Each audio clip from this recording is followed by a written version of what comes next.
Hello दोस्तों, हम आज बात करेंगे राजस्थान के भौगोलिक प्रदेश की, जिसमें हाड़ौती का पठार आज का हमारा विस्तृत चैप्टर होगा और आप अपन आज हाड़ौती के पठार को बिल्कुल क्लियर कर देंगे।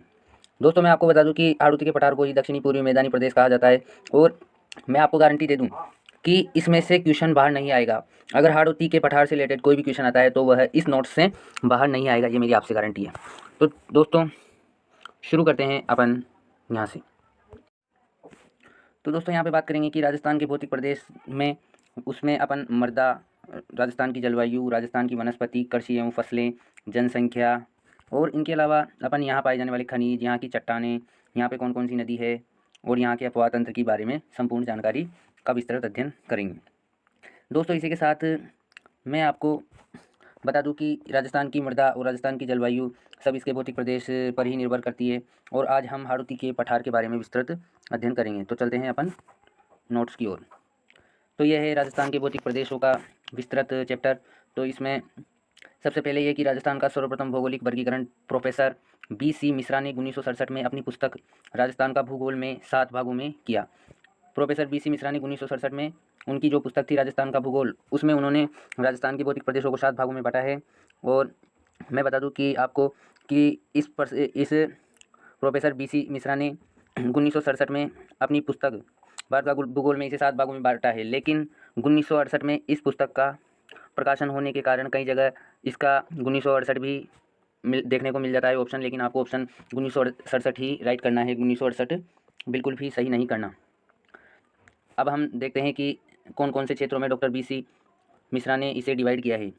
तो सबसे पहले नंबर पे नहरी क्षेत्र में किया है, पश्चिमी शुष्क क्षेत्र में अर्ध शुष्क प्रदेश, अरावली प्रदेश, पूर्वी कृषि औद्योगिक क्षेत्र, दक्षिण पूर्वी कृषि प्रदेश, चंबल बिहार प्रदेश।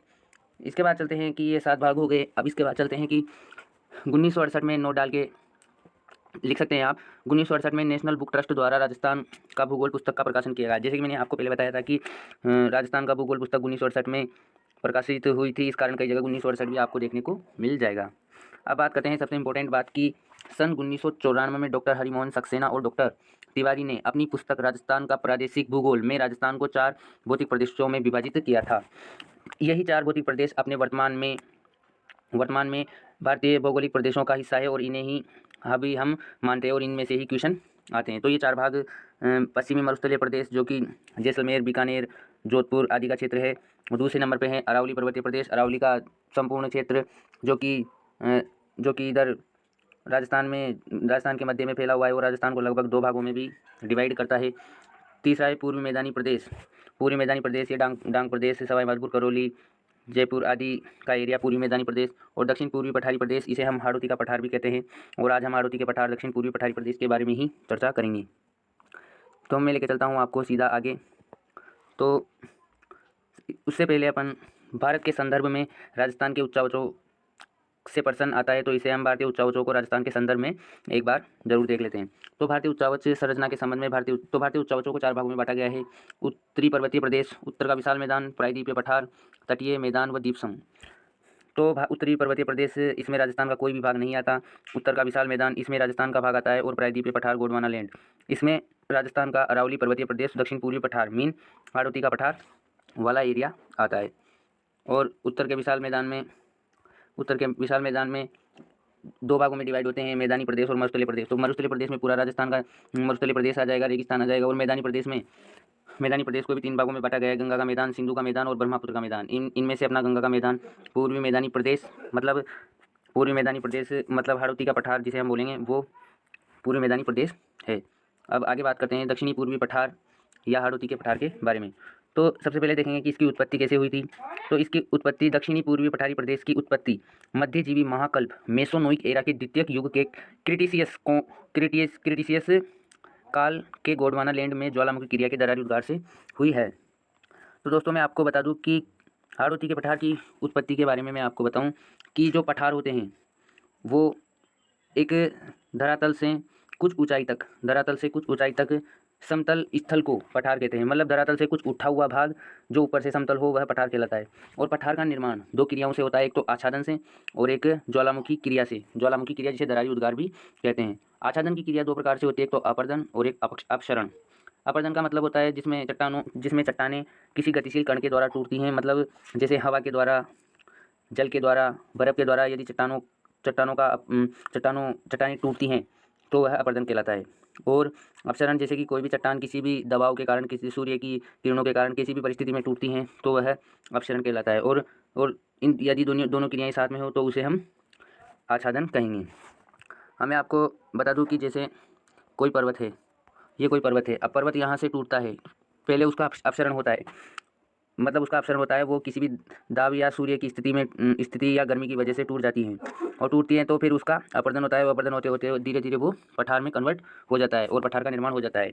इसका मैं आपको एक उदाहरण बताऊं तो अरावली का पठार बिल्कुल यही पठार है जिसका निर्माण अपरदन व अपक्षरण की क्रियाओं द्वारा या आच्छादन की क्रिया के द्वारा हुआ है।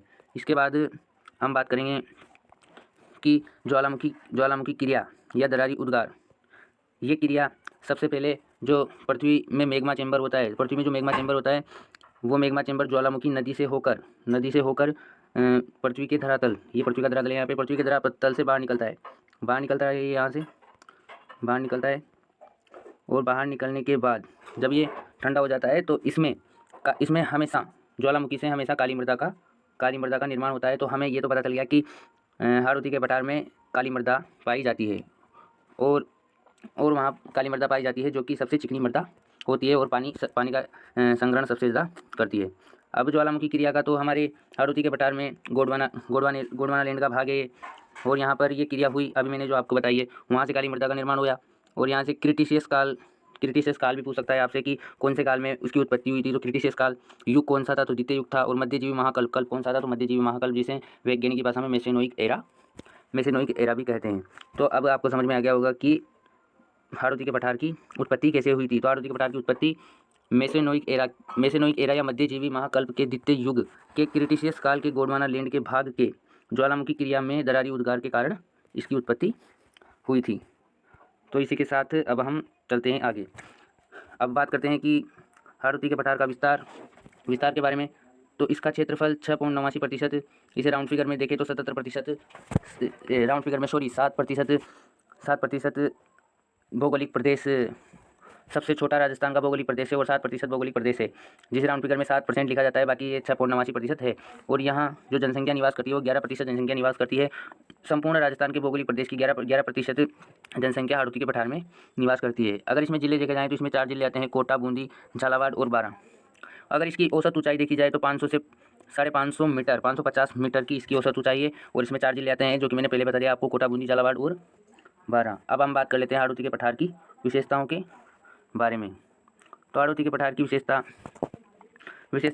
यह है कि हाड़ौती का पठार भारतीय प्रायद्वीपीय पठारी प्रदेश के दक्कन ट्रेप के मालवा के पठार के उत्तरी भाग हैं। मतलब ये भारतीय प्रायद्वीपीय पठार के दक्कन ट्रेप के मालवा के पठार का उत्तरी भाग है। हाड़ौती का पठार मालवा के पठार का उत्तरी भाग है और मालवा का पठार दक्कन का ट्रेप है। दक्कन का ट्रेप मतलब उत्तरी भाग, भारत का उत्तरी भाग।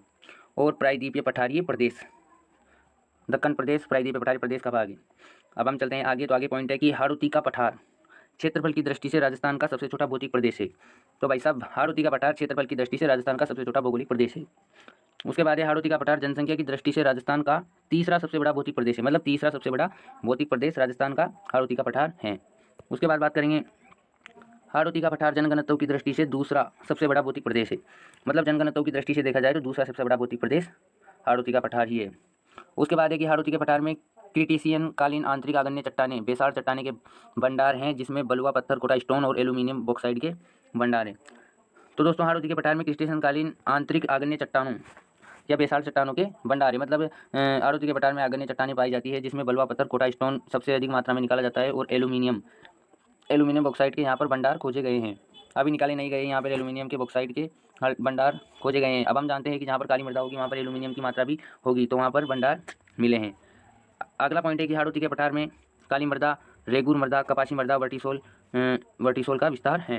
मतलब हाड़ौती के पठार में काली मृदा, इसे हम रेगुर मृदा, कपासी मृदा या वर्टिसोल भी कहते हैं।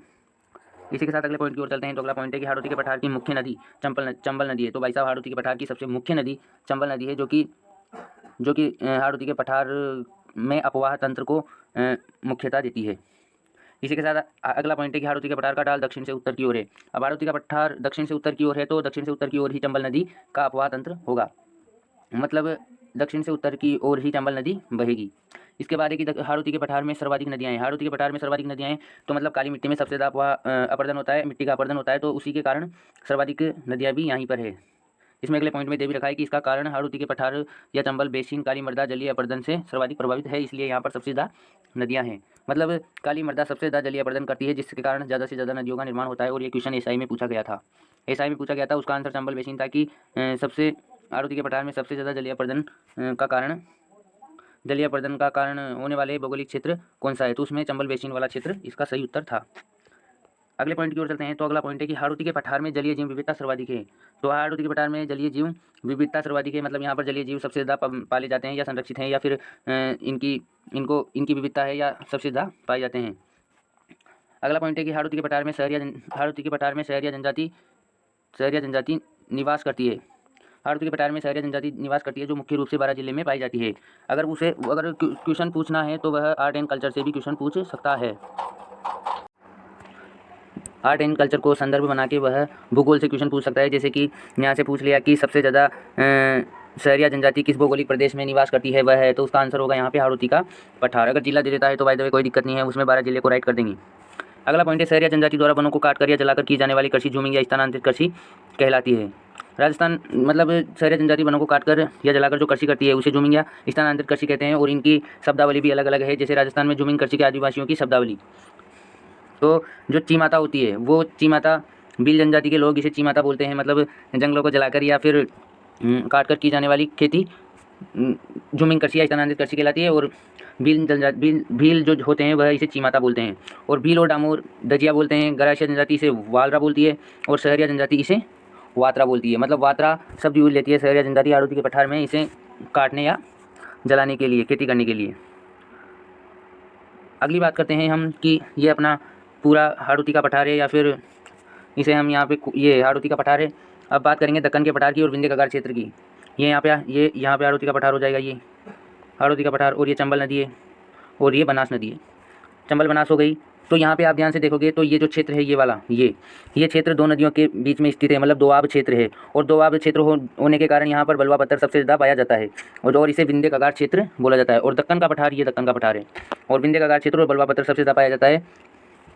और ये यहाँ पर बूंदी और कोटा में सबसे ज़्यादा बलुआ पत्थर पाया जाता है। अगर ऑप्शन में हाड़ौती का पठार है तो हाड़ौती का पठार पहले राइट करेंगे। जिला दे रखा है तो कोटा सबसे सही आंसर होगा। और यहाँ पे ये 12 है, मतलब दोआब क्षेत्र में बलुआ पत्थर सबसे ज़्यादा मात्रा में पाया जाता है।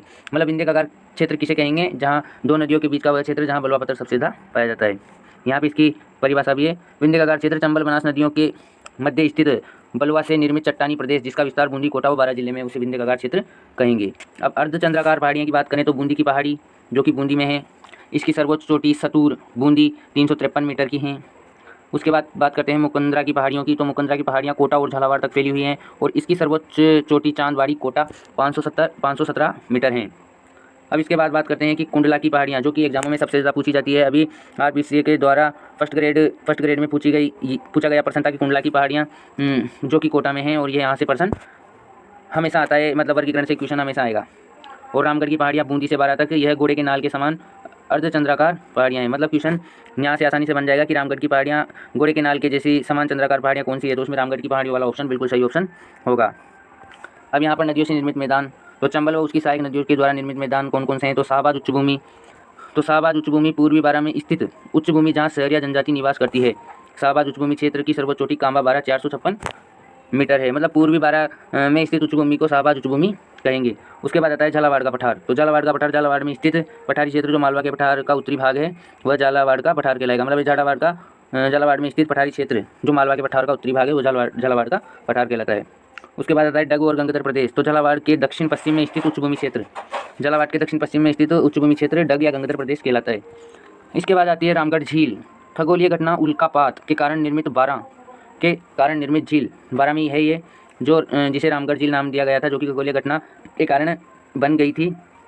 और रामगढ़ झील की खोज अंग्रेजी अधिकारी डॉक्टर डॉक्टर मिलेट ने 1869 ईस्वी में की थी। मतलब इसकी खोज एक अंग्रेज अधिकारी डॉक्टर मिलेट द्वारा की गई थी, जो कि 1869 ईस्वी में की गई थी।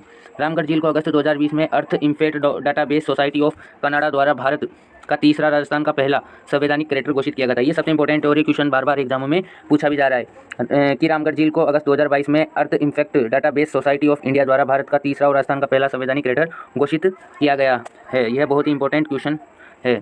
उसी के बाद भारत के संवैधानिक क्रेटर या झील, भारत के संवैधानिक झील कौन कौन से, तो भारत के 3 संवैधानिक झील है, जिसमें से फर्स्ट है लोनार झील जो कि महाराष्ट्र में है, उसके बाद दूसरे नंबर पर ढाला झील जो कि मध्य प्रदेश में है, और तीसरा है रामगढ़ झील जो कि राजस्थान में है। और रामगढ़ झील के बारे में भारत और राजस्थान का प्रथम जियो हेरिटेज स्थल मतलब भू विरासत स्थल घोषित किया गया है रामगढ़ झील को। उसके बाद बात करेंगे कि दर्रा, घाट या नाल, तो 2 पर्वत या पहाड़ों के बीच संकीर्ण मार्ग को हम दर्रा या घाट या नाल कहेंगे। तो राजस्थान या हाड़ौती के पठार में 4 दर्रे हैं, और उनमें से एक बूंदी दर्रा, लाखेरी दर्रा, जेतवा दर्रा, रामगढ़ या कटकड़ दर्रा, और ये सारे दर्रे बूंदी में हैं। और सबसे इम्पोर्टेंट और सबसे इम्पोर्टेंट ये है कि महान सीमा ब्रंश, ग्रेट बाउंड्री फॉल्ट, ब्रंश दरार, ब्रंश का मतलब यहाँ पे दरार से हैं। बूंदी की पहाड़ियों से सवाई माधोपुर की पहाड़ियों के मध्य स्थित ब्रंश दरार को महान सीमा ब्रंश कहते हैं। मतलब बूंदी की पहाड़ियों से सवाई माधोपुर की पहाड़ियों के मध्य स्थित ब्रंश दरार को महान सीमा ब्रंश कहते हैं। और महान सीमा ब्रंश हाड़ौती के पठार की पश्चिमोत्तर सीमा का निर्धारण करता है। इसमें अभी वीडियो 2016 में क्वेश्चन पूछा गया था, यहाँ महान की जगह हटाकर मुख्य कर दिया था, बस मुख्य, और क्वेश्चन बना दिया था कि मुख्य सीमा ब्रंश हाड़ौती के पठार की पश्चिमोत्तर सीमा का निर्धारण करता है, और ये ऑप्शन उसमें बिल्कुल गलत था, और यहाँ से वो गलत करना था। तो दोस्तों, उम्मीद करता हूँ कि आपको वीडियो अच्छा लगा होगा। अगर वीडियो अच्छा लगा है तो लाइक कर दीजिएगा।